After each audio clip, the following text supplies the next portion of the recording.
Bonjour à tout le monde. Je souhaiterais que cette vidéo-là fasse le tour de toutes les communautés africaines. Que ce soit ici à la diaspora ou que ce soit en Afrique, à Haïti, sur les îles de la Réunion, toutes les îles que vous connaissez là, où vous voyez qu'il y a une communauté noire. Cette vidéo-là doit arriver là-bas. D'accord? Je veux le maximum de partage parce que ça commence à me taper sur le système. Alors, il y a deux dames qui m'ont appelé. Il y a une qui est musulmane. Elle m'a appelé depuis Londres. Elle me dit, Madame, j'essaie de résumer un peu parce que sinon, on ne tiendra pas en 18 minutes.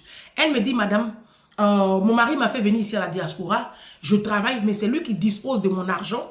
Parce que le Coran dit que on doit être soumise et que moi, je n'ai pas à dire un mot. C'est lui qui est le chef, c'est lui qui est le chef, c'est lui qui fait toutes les dépenses. Donc, c'est lui qui doit gérer mon argent. Et depuis maintenant 5 ans, 6 ans, c'est dans ça qu'on est. Je suis fatiguée, ça me fatigue. Je ne peux même pas envoyer l'argent à ma maman. Chaque fois, c'est moi qui dois habiller les enfants. Donc, les enfants même sont débraillés. Quand je lui dis, même hier, j'ai pris l'argent sur le compte pour habiller les enfants. Il s'est plaint. Pourquoi je dépense trop? Pourtant, c'est mon argent. Je suis fatiguée. Ça, c'est une musulmane. Elle, je la mets de côté. Il y a une chrétienne qui m'a appelé d'Abidjan. Non.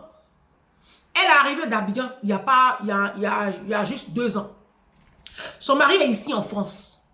Les deux sont ici en France. Donc son mari est là en France depuis très longtemps. Il allait la marier en Afrique.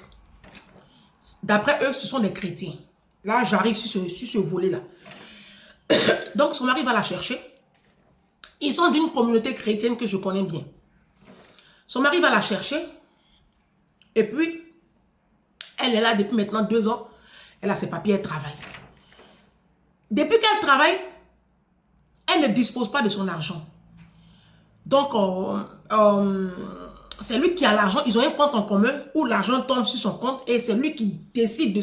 En tout cas, elle n'a pas le droit de toucher à l'argent. Il enlève un peu, il lui remet juste un tout petit peu. Elle paye son passe Navigo. Un petit peu. Pour envoyer même l'argent, même, elle payait l'école de son neveu. Pour lui envoyer l'argent, il dit non. Même pour envoyer l'argent à sa maman, elle est obligée chaque fois de raconter tout et n'importe quoi, mentir, tout ça. Que vraiment, elle est fatiguée de ça. Elle aime bien son mari. Elle comprend que la femme doit être soumise.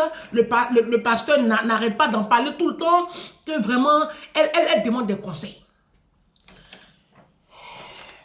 Je vais déposer la feuille parce que j'ai écrit les histoires ici. Vous l'avez dit d'écrire les histoires pour ne pas que j'oublie, non. J'ai écrit. La feuille, là, je vais déposer.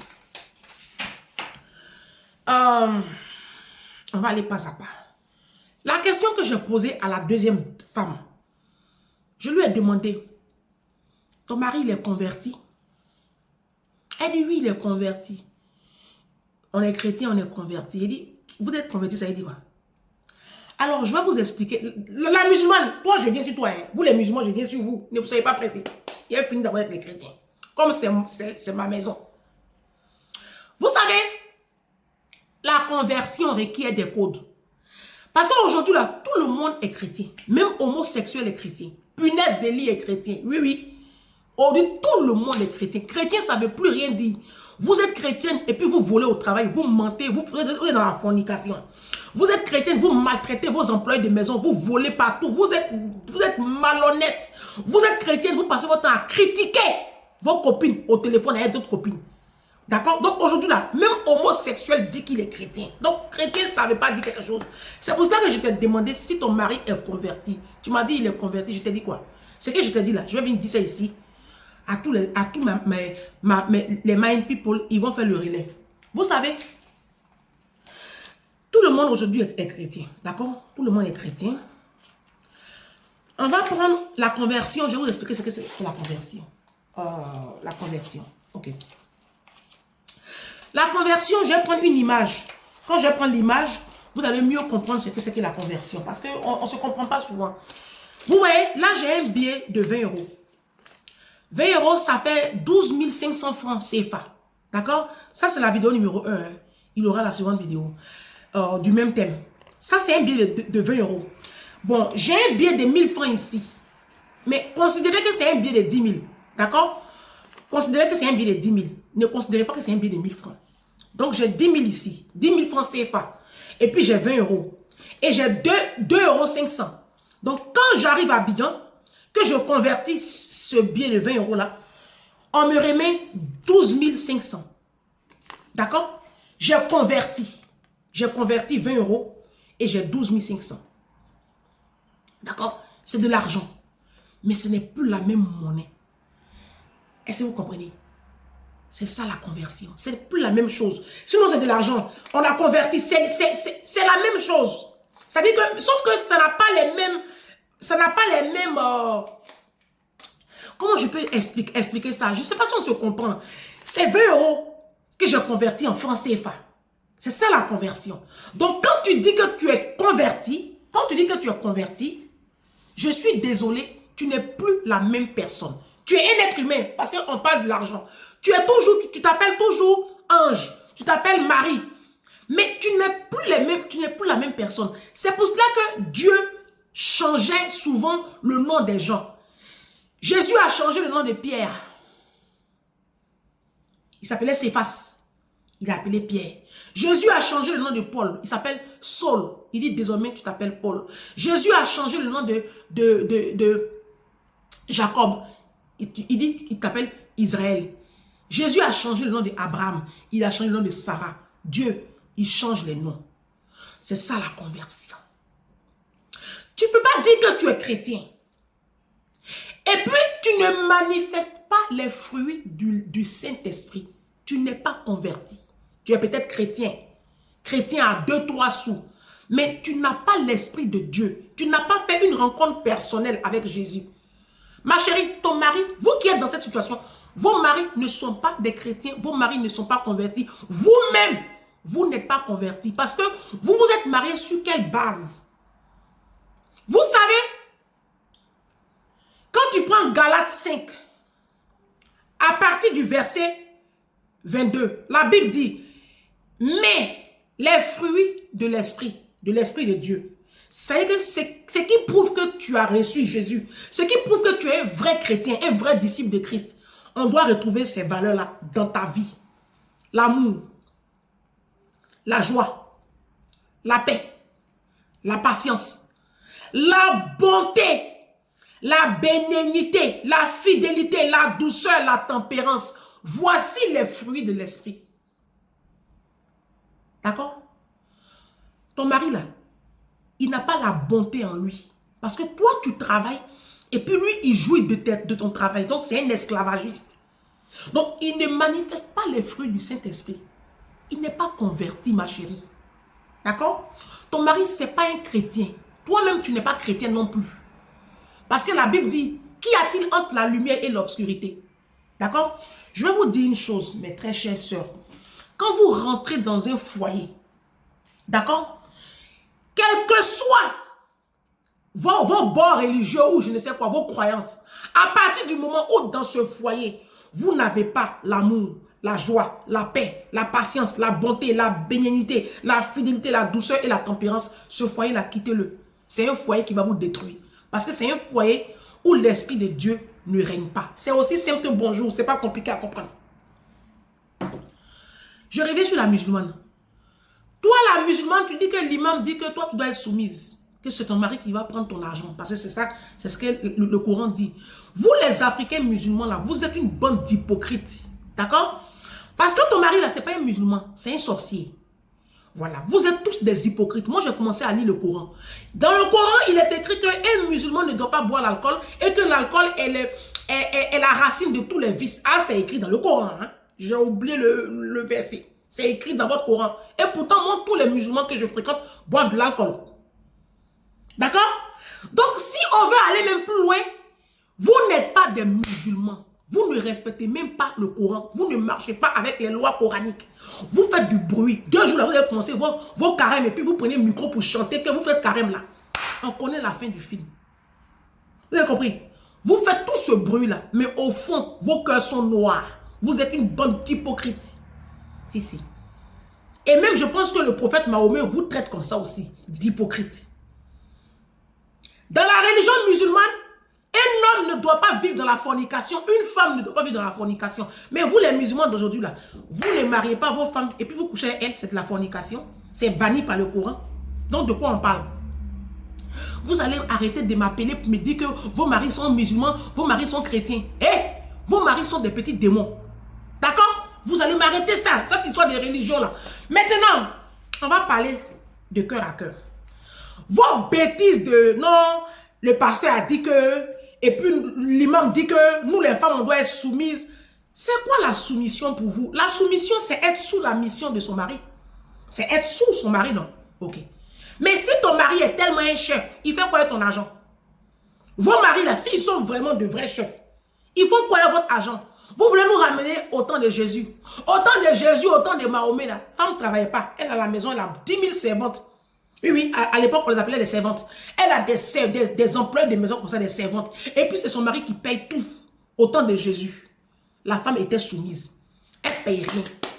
Aujourd'hui, là, vous, nos hommes, vous êtes tellement pauvres que vous attendez l'entrée d'argent de vos femmes. Sinon, si vos femmes ne travaillent pas là, vous n'êtes rien.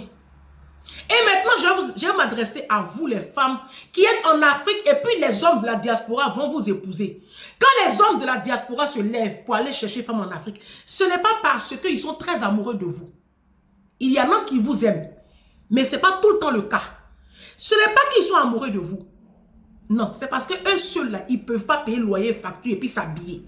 Et quand ils voient qu'ils commencent à approcher l'âge de la retraite, et ils savent qu'ils ont toujours travaillé au black, et puis ils savent qu'ils auront une retraite de misère, ou bien ils n'en auront pas du tout, qu'est-ce qu'ils font? Quand 50 ans les trouvent, là, ils courent, ils vont chercher maintenant femmes en Afrique. Vous allez venir maintenant être leur esclave ici. Donc faites beaucoup attention. Comment toi tu peux travailler dans ce froid-là? Et puis, tu ne peux pas jouir de ton argent comme toi tu veux. C'est un homme qui va disposer de tes revenus sous prétexte que non, le pasteur a dit que c'est mamie, c'est l'auto. C'est le pasteur qui t'a mis sur la terre là. C'est le pasteur qui t'a donné le travail. Quand tu signais ton contrat là, tu as signé ça avec ton pasteur. Vos pasteurs délinquants là, vos pasteurs mythos là, lui-même le pasteur là, si sa fille est dans un tel cas de figure là, ne t'inquiète pas, hein, il va régler le compte de son gendre en 2 ton 3 mouvements. De quoi on parle? De quelle soumission on parle? C'est de l'esclavagiste. Ton mari n'est pas converti. Un homme qui est converti là, il manifeste de l'amour et de la bonté. Comment tu peux prendre comme ça les revenus de ta femme et puis en disposer comme bon te semble, sous prétexte que toi tu es le chef de famille et que toi elle doit être soumise. Ça c'est quoi? Et puis vous aussi les moutons, est-ce que vous lisez même vos Bibles même? Vous les chrétiennes là, vous lisez la Bible? Pourquoi vous vous arrêtez toujours à ce que vos hommes de Dieu la disent? Vos pasteurs là, ce sont des dieux. Vous êtes dans l'idolâtrie toujours. C'est pasteur qui va venir gérer ton foyer. C'est pasteur qui va venir gérer les finances de ton ménage. Mais vous faites des ménages à 3. Ça c'est plus des couples. Et comment vous comprenez la parole de Dieu? Et puis vous vous laissez manipuler comme ça par les imams et par vos truands de pasteurs là. Mais qu'est-ce qui se passe dans vos vies? Comment on peut jouer comme ça avec sa vie? Tu travailles et tu n'es pas libre de disposer de tes revenus. Vous savez pourquoi les hommes là, ils font ça? Ils font ça pour vous maintenir esclave. Parce que quand la femme a du pouvoir, ils ne peuvent pas faire ce qu'ils veulent là. Ils ne peuvent pas te maltraiter. Et tu me dis que toi, ton mari t'aime. Il ne t'aime pas, ma chérie. Quand un homme aime sa femme, il ne fait pas ça là. Moi, j'ai été aimée. C'est pour ça que je n'arrive pas à comprendre comment vous arrivez à vivre avec ce genre d'homme. Et je vous ai parlé, hein, je dis le choix du conjoint, c'est très important. Vous avez tellement peur du célibat que tout ce que vous voyez là, vous prenez, vous mettez dans vos vies. Les hommes là, ils sont jolis, ils sont beaux. Vous aimez les bad boys. La vie là, ça ne s'arrête pas au physique. Vos maris sont beaux, ils sont choquants, ils portent bout d'oreille, vous les voyez. Quand tu vois vos maris là, ils sont mignons. Mais est-ce que c'est quelle valeur ils développent? Aujourd'hui, quand tu veux faire le choix de ton conjoint là, faut pas t'arrêter à son apparence physique. Faut pas, c'est une erreur que vous faites, vous mes soeurs africaines. Vous aimez trop joli garçon. La vie ne s'arrête pas à joli garçon qui a gros zizi. Ça ne s'arrête pas à ça. Allez un peu plus loin. Allez fouiller dans la famille du monsieur. Allez voir les valeurs qui sont prônées dans sa famille. Lui-même, quelles valeurs il développe. Est-ce que c'est un homme qui est bon? Est-ce que c'est un homme qui est sérieux? Est-ce que c'est un homme qui est responsable? Tout ça, ça doit peser. Est-ce que c'est un homme qui a de la vision qui va te propulser vers le haut? Est-ce que ce n'est pas un homme qui va avoir tendance à t'assujettir, à vouloir te rabaisser, te mettre en bas? Tout ça, vous deviez voir ça avant de vous marier. Maintenant, tu as entendu Benguiste, tu t'es pris là-bas, juste à la mairie, tu as signé tes trucs, tu es venu ici. Les abonnés, ne les insultez pas. Vous savez, on n'a pas toutes reçu la même éducation et on n'a pas toutes le même caractère. Moi, j'ai compris très jeune que le monde était une jungle et que je devais avoir du caractère et du répondant. Et j'ai travaillé ça. Et l'environnement aussi dans lequel j'ai grandi a favorisé ça. Parce que ma mère, elle ne se laissait pas faire. Ma maman, elle ne s'est jamais laissée faire avec un homme. Donc, ça m'a aidé aussi un temps soit peu.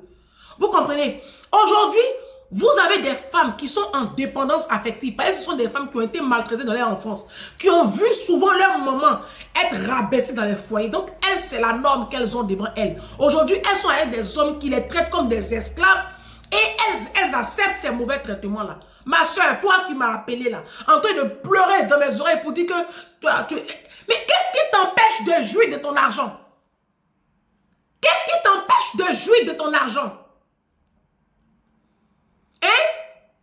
Il faut aller, tu es en France, d'accord? Tu n'es pas dans un pays africain. Ici, c'est le pays du droit. Ici, le droit est dit. Il est lu et il est appliqué. D'accord? Ok. Quand tu écoutes ma vidéo là, ce que je t'ai dit là, il faut faire. Tu vas ouvrir un troisième compte.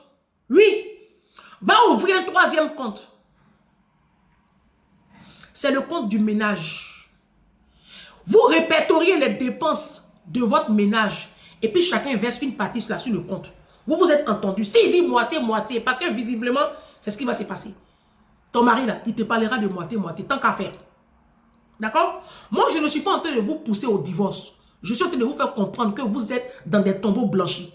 Voilà. Vous n'êtes pas vous n'êtes pas dans les foyers. Vous n'êtes pas dans... Le mariage, c'est Éden. Une femme se marie pour se reposer. Le mariage, c'est Éden. C'est le symbole du jardin d'Éden. On ne peut pas entrer dans le mariage et puis se tirer les cheveux comme ça. Et puis être affligé, toujours en train de pleurer, agoniser. Ça veut dire que dans ton foyer là, l'Esprit de Dieu ne règne pas. Parce que l'Esprit de Dieu là, c'est la tempérance, c'est la douceur, c'est la bonté, c'est la joie, c'est le bonheur. C'est la quiétude. C'est ça Éden. C'est ça Éden. C'est par le mariage qu'une femme a la gloire. Le mariage là, c'est la gloire de la femme. Vous êtes dans quoi mes soeurs? Comment tu peux être dans un foyer et puis tu ne peux pas jouir de ton argent? Hein? Je coiffais comme ça une cliente à l'époque à Montrouge. Elle sortait avec un blanc. C'était pareil. Compte commun, le blanc là, elle n'avait pas le droit de disposer de son argent. Pour envoyer l'argent à sa maman, elle est obligée de mentir. Hein? Mais qu'est-ce qu'il y a? Faites compte séparé, chacun gère son argent. Tu travailles, il travaille, chacun gère son argent. vous mettez par exemple 800 €, ou même 1000 € sur le compte. Et puis chacun dispose après de son argent. Ça évite les problèmes. Je vous ai dit ça. Vos histoires de non-soumission, et puis on est soumis, et puis le pasteur a dit que, et puis vous m'arrêtez ça. Mais mes soeurs, quand ça arrange vos maris là, ils sont chrétiens, ils sont musulmans. Ça c'est quand ça les arrange. Lui il est musulman, il t'avait épousé avant de coucher avec toi. Vous avez vu qu'il est dans la fornication. Maintenant, toi, ma chérie, ton mari qui est chrétien là, il est chrétien ou il est converti où? Quand il défilait à Abidjan là, il t'avait marié légalement, mais ils couchaient ensemble. Ça, c'est la fornication. Ton mari, même là, tu vois ici en France, c'est un voleur. C'est un tombé de camion. Donc, on parle de quel genre de chrétiens? Quand ça les arrange, ils sont chrétiens. Vous m'arrêtez ça, hein? Vous m'arrêtez ça, hein? Vidéo numéro 1. La prochaine vidéo, on va monter le mercure.